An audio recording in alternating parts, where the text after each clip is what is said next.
second module in Paradigm series of tutorials on energy options, basic pricing concepts. This will provide insight into the question, what exactly are Black-Scholes and other such option pricing models actually trying to measure when they calculate an option premium? In the prior session, we saw how an option is essentially any risk position that has an asymmetrical payout. The asymmetry creates either favorable or unfavorable odds, which translate into a statistically expected profit or loss. We will pursue this a step further by actually quantifying the value of such an option asymmetry. We're not yet ready for Black-Scholes. This will be a more rudimentary approach, one that will nonetheless be instructive in allowing you to conceptualize this abstract concept of option value. This will require some expectation of the distribution of future prices. This will introduce the concept of price volatility. You will begin to understand exactly how and why varying the assumed distribution range of future prices, that is to say changes in volatility, alters the value of the option. As a quick review, recall that buying or selling at a fixed price creates symmetrical risk. Like flipping a coin, there's an equal chance of winning or losing. Here we've bought power at a fixed price of $50, and there's an equal chance of winning $5 as losing $5. The net expected payout will be 0. When dealing with options, the payouts will not be symmetrical. The line is not straight. That's what we mean by asymmetrical. This asymmetry creates value by changing the odds of winning. It's much like flipping a coin and being paid $2 if it's heads, while only having to pay $1 if it's tails. Even though the odds of getting a head or tail remain 50-50, the different payouts shift the odds in your favor. The asymmetry does the same thing. Here it gives you an equal likelihood of earning $10 as losing $5. Expected gains will exceed expected losses. Consequently, the expected payout of this position would be a profit. In theory, a buyer of this option should be willing to pay a premium equivalent to this expected profit amount. So by calculating the expected profit, we will be calculating the option premium. To calculate the expected profit from this option, we must first make an assumption. How widely or narrowly dispersed do we expect potential future price outcomes to be? The quants call this a probability distribution. For our discussion, we will make an assumption that is unrealistic, but its simplicity will be helpful in explaining this concept.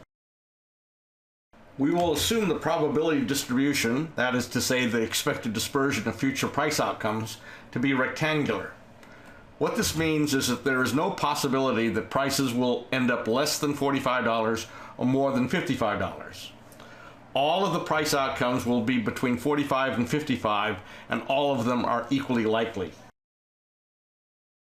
Imposing the asymmetrical payout over the rectangular distribution will allow us to quantify the value of this option. Note the midpoint of the probability distribution is $50, the market price, also the mean or expected price. 50% of the outcomes will fall between $50 and $55. And recall that all these outcomes are equally likely. This means that half the outcomes will result in gains that will range between $0 and $10.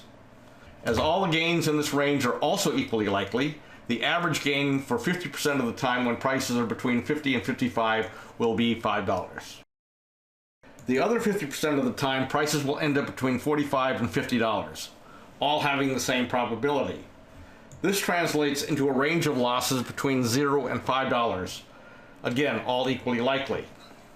This means that 50% of the time we would have an expected loss of $2.50. So we can now calculate the net payout of this option position given our somewhat simplistic price distribution assumption.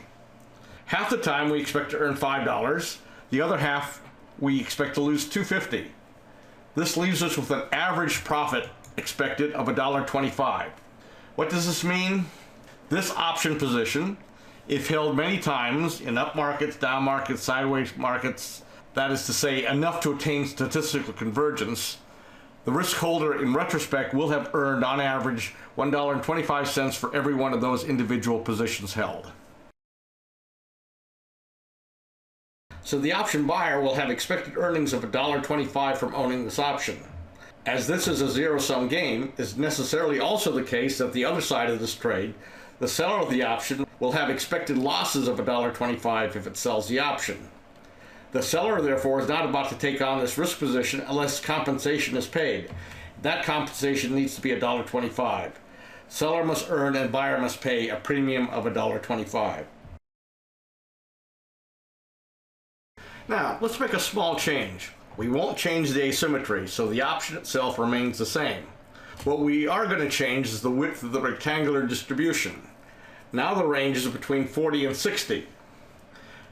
Now there is a 50% chance that prices will end up between 50 and 60. And the range of associated profits will now be between $0 and $20. The average gain would therefore be 10, which would be earned 50% of the time.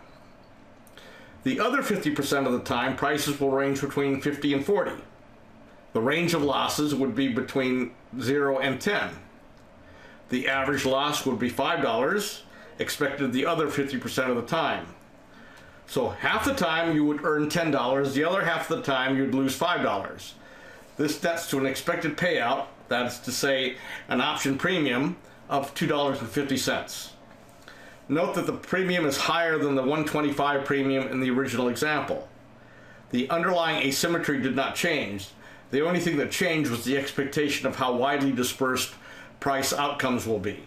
Terminology commonly used for this is price volatility.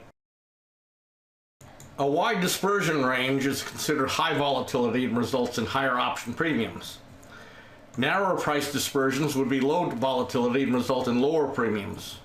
We see now that the concept of an option and its price is, at its essence, pretty simple and straightforward. Mathematical complexity is introduced when we change from our rectangular distribution assumption to the more realistic nonlinear bell-shaped normal distribution curves. But the same concept applies. What is the expected payout? And that depends on volatility. Volatility governs the width of these Gaussian distribution curves. Narrow curves represent low volatility and will result in lower premiums and payouts. And when prices are expected to move in a wider range, that indicates higher volatility, and that means larger payouts and larger premiums. Now, let's apply these concepts in a simple example of an option embedded in energy business operations. Remember, we're looking for payout asymmetries as indications of embedded options. In this example, consider a regulated utility that owns no generation, and so must meet its load requirements by buying power from the market at the index price. Now, regulators require the utility to sell the power to their customers at a fixed price of $60. And we will assume that the current forward price is also $60. The utility sells power at a fixed price of $60 and sources the power paying the index price. If index is also 60, the utility breaks even. If index rises to 90, selling at 60 and buying at 90 generates a $30 loss. If index falls to 30, selling at 60 and buying at 30 produces a $30 profit. Connecting the dots, we again have a straight downward sloping line.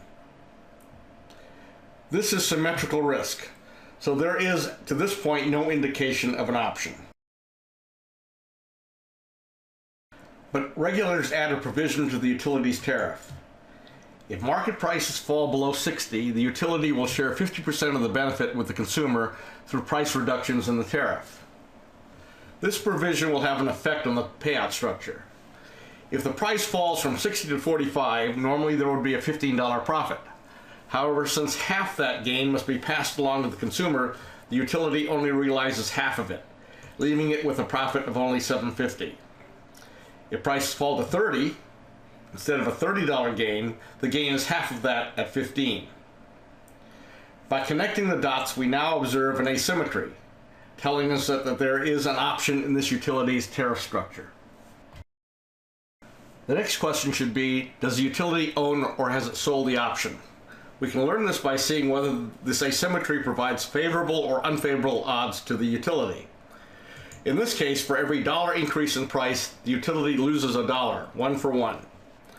But when prices fall, for each dollar decline in price, the utility only gains 50 cents, 2 to 1. Those are unfavorable odds. The utility is sold, or as traders might put it, is short the option. Technically, the utility sold an option, not as a traded instrument, but as an identified byproduct embedded in its regulated tariff.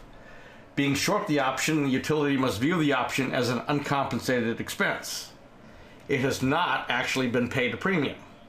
It is still a risk position with an expected loss. The next question is, how big an expense? What is the expected loss amount? Or said differently, what is the premium value of the short option risk position imposed on the utility? To value this risk position, we will first need a volatility assumption. This probability distribution, again rectangular, has an upper boundary of 90 and a lower boundary of 30. The midpoint is the market price of $60. If prices fall to the lowest level in the distribution, that would be $30, it represents a $30 decline from the $60 market price. But because of the regulatory requirement to share profits, the utility will earn half that amount, or $15. So the range of possible profits are between 0 and 15. As all the possibilities are equally likely, the average gain will be $7.50, and again will occur half the time. If prices rise to the highest level in the distribution, that would be 90, the maximum loss would be 30, making the range of losses 0 to 30. The average loss is 15, and losses are incurred the other 50% of the time. So half the time we would expect to earn $7.50, the other half of the time we would expect to lose 15. The net payout is a loss of $3.75. The utility's expected cost of holding this risk position would be $3.75. Regulators did not intend to create an option position for the utility, but the tariff provisions they imposed nevertheless created one. And by calculating the premium of that embedded option, we know the expected cost of that regulatory imposition. In summary, we've seen that option pricing at its core is not rocket science. The premium of an option is simply its expected earnings or loss that results from 1, the favorable or unfavorable odds that are created by an asymmetrical payout, and 2, how widely dispersed is the range of possible future price outcomes. And of course, volatility is the measure of that width of the range of price outcomes. High volatility, expensive option; low volatility, cheaper option. So what's next?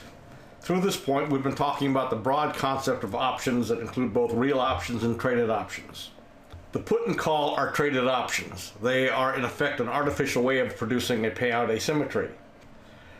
Their asymmetries, seen here, and who traders affectionately call hockey sticks, are the foundations of option markets and most valuation models. The upcoming module in the series will be an examination of these core instruments and their payout structure.